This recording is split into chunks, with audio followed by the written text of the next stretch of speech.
opening statement, then go to our radio crew. Yeah, I think, I know we beat a heck of a team tonight. You know, I think that, said this coming into the game, that, you know, I thought they were playing as well as anybody in our league. I think that, you know, while they may not have the name of a North Carolina or a Duke, I think they're playing as well as anyone in the league. They're very well coached. They have really good players. They're connected. And I told our guys in the locker room, you know, before the game, I told them we're playing a really good team.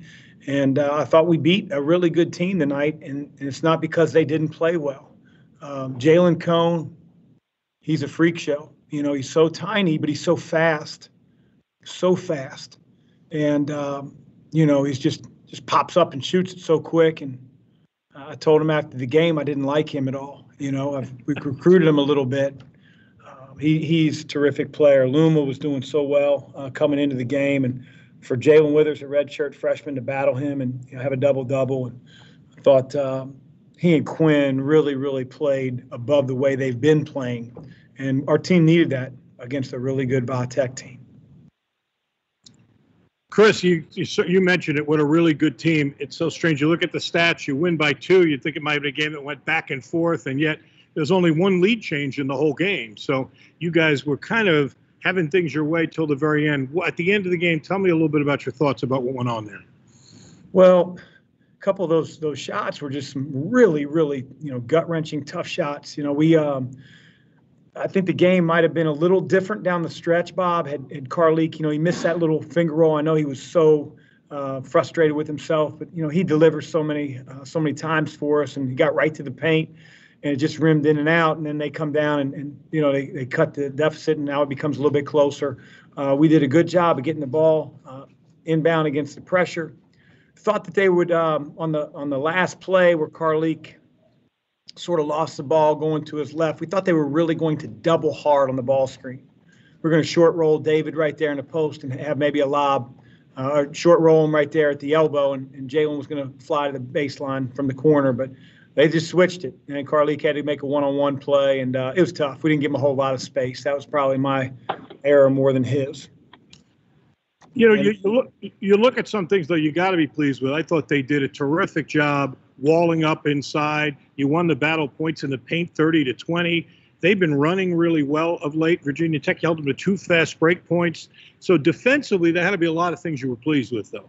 Yeah, my uncle probably was doing the fast break points because I remember a 3 that Jalen Cone hit right in front of our bench in transition. So it's hard to keep a really good team down.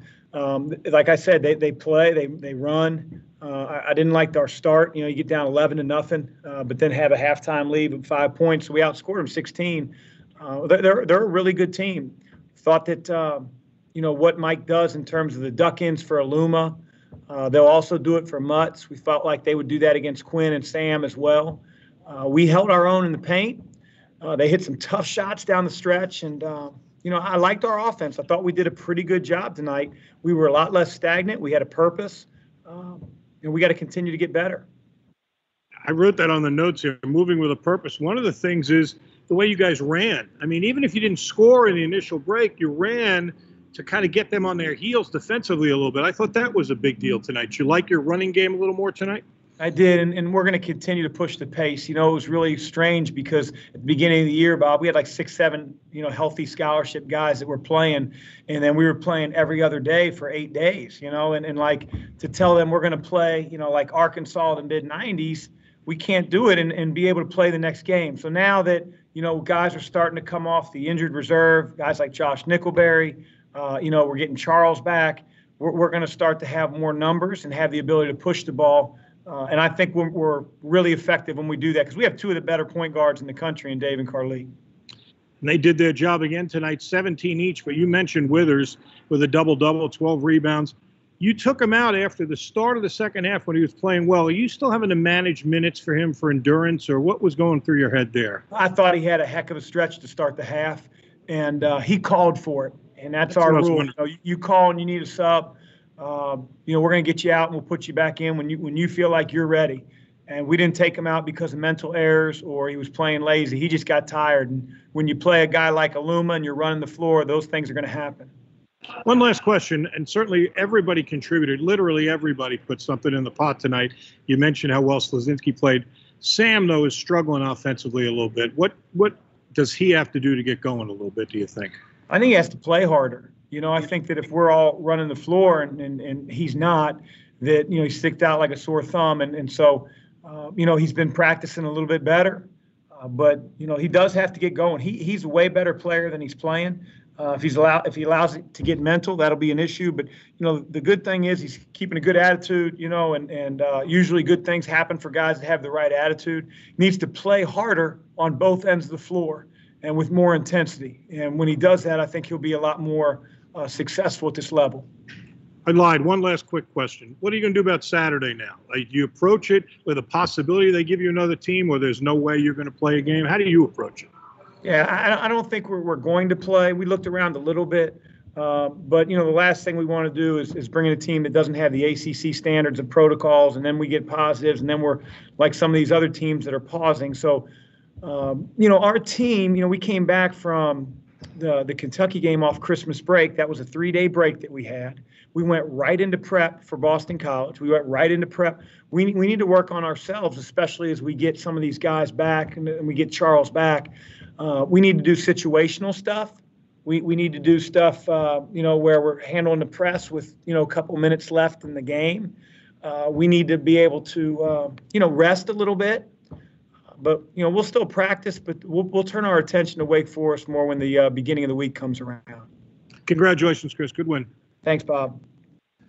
And we'll go to our first media question from Kent.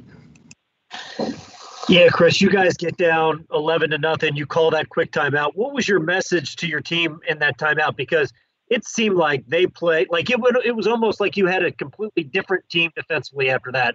The intensity really amped up. Yeah, I mean, there were some just absolute, blown assignments. And, not only blown assignments, but on the defensive end, but on offense, you have to be the same team on game night as you are on the practice floor. Otherwise, trust is burnt between teammates. And so, we're young, we're learning that. But like the game lights can't all of a sudden, hey, now I'm going to drive it here. Well, that's not the time to drive it. It's one pass. There's 25 seconds on the shot clock. We still want to move. We want to get player movement and ball movement before we try to attack soft spots or seams that we feel like are there or take advantage of ball screen offense. I just felt like we were steps slow in the beginning. Virginia Tech never stops moving on offense. And, sometimes we've in practice have defended a stagnant team on offense. That's been my complaint of my team.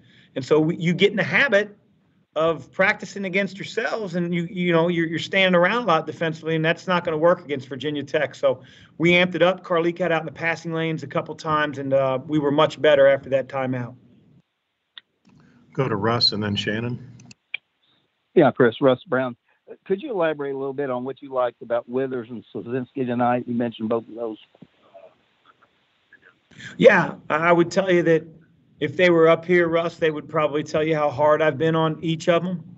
Jalen, I've never really stopped being hard on. Quinn, I think the last, 3 games has given us the kind of effort and toughness that is expected. I think that good players want expectations. Good players want to be coached hard. Good players are not they're ready. They're ready. Jalen's not always ready. And I don't mean that in the game. He's learning in the game. He's a freshman. But in the first rep of a practice drill, he bobbles the ball. In the first rep of a practice drill, after his position coach, has told him, hey, cut left, he'll cut right. And then he'll snap out of it. Really good players at this, they don't snap out of it. They are ingrained. They are invested in the moment. And Jalen's learning that. And when he does run the floor really hard, when he does block out, when he's above his man in the post, he can have nights like tonight. And so I told him, man, I'm really happy because, coaches that are hard on players, it's because they expect a lot. And I said, just so you know, the next practice, I'm going to jump you even harder when you bobble the ball in the first drill. Shannon? What about Slazinski? I'm sorry. You mentioned him too. Yeah, I just think that Quinn, he's a great voice for our team. He sees what's going on the floor. He communicates. His toughness level is increased. He still slips in a few areas, but again, part of that is probably game experience, versus not being tough enough at times. He's learning, but I think he's playing with a lot more confidence. It was good to see him, go 1 for 2 from the 3-point line. Players get their confidence boosted when a shot goes in, but that can't be the reason that you play hard or not. I think Quinn's done a great job in his role the last 3 games. Now to Shannon. After David missed that last free throw, what were you hoping the team would do? Were you wanting them to play good perimeter defense, knowing that they would get up a 3? What do you think? I think I just need you to say it. Okay. I wanted them to play really good perimeter defense so they wouldn't make a 3. We were going to call a timeout so that we didn't, Kentucky it at the end and not foul. We wanted to foul if we made it. We didn't communicate that to David because had they missed, we just have to play solid man-to-man defense if David misses. If he made it, we were going to call a timeout. I'm sure Mike may have called a timeout, so whoever beat who to the timeout. And we were going to make sure we were matched up, and we were going to foul the ball handler before half court and hope we get the defensive rebound off the missed free throw. It was sort of a good thing that Jalen went after the ball without fouling because I think it got Aluma sort of spun around a little bit. He outletted it, to Cantor, and they were just sort of jumbled together. But he did a good job. He cut across the grain, and we sort of communicated that out. He took a far shot. I knew as soon as he let it go that it wasn't going in. That was the first shot I felt like wasn't going in tonight from either he or Cone, just because I could, from my vantage point, I was straight behind his release. Go to Tim and then Fred. You're on mute, Tim.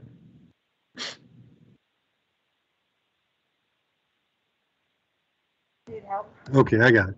I'm sorry. I haven't been to every game, but this sounds about as pleased as you've been at any game that I've seen. Is that a reflection of a tight win in a conference opponent, or do you see real progress in your team? A little bit of both.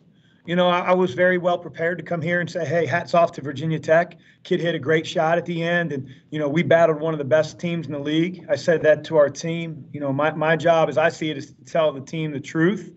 And I really felt like coming in. I mean, we had the power rankings up in our practice gym. West Durham had Virginia Tech number 1. Luke Hancock had him number 1.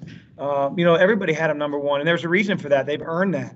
But it's really early. So I think that we beat a really good team that I thought played well. Mike may disagree, but I thought they played well. They didn't lay an egg. And I think we're growing up. Certain players are getting better. Jalen Withers had his best game in a uniform. So did Quinn, I thought. And Carleek David continued to be solid. Josh Nickelberry is now contributing, not just on the offensive end, but defensively made some plays. So I think we're getting better.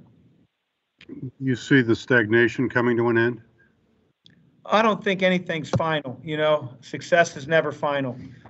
Failure is never fatal. I've heard that before. I don't know who to quote, so I won't take it as my own. But we just have to continue to coach them that they take ownership of we don't play stagnant. We move the ball, we attack. And I think we're going to get there. We're just young, but I think we'll get there. Thank you. Fred. Coach Fred Calgill, WLKY. You guys are in first place. I know it's early. I know it's January 7th or whatever, but you're 3-0 and in first place in the ACC. Get your arms around that. What does that mean to you guys? And how does that maybe fuel or motivate you guys for the next 8 weeks, especially given the roller coaster of COVID and everything, including I've talked to Kenny Klein. We're going to opt out from here on out. And if they want to, if Mr. Swafford would like to present us with the trophy, we will be at the ACC tournament wherever it's played. It's so early. I mean, I don't know if we'll play 20 ACC games, but we're going to play a heck of a lot more than 3.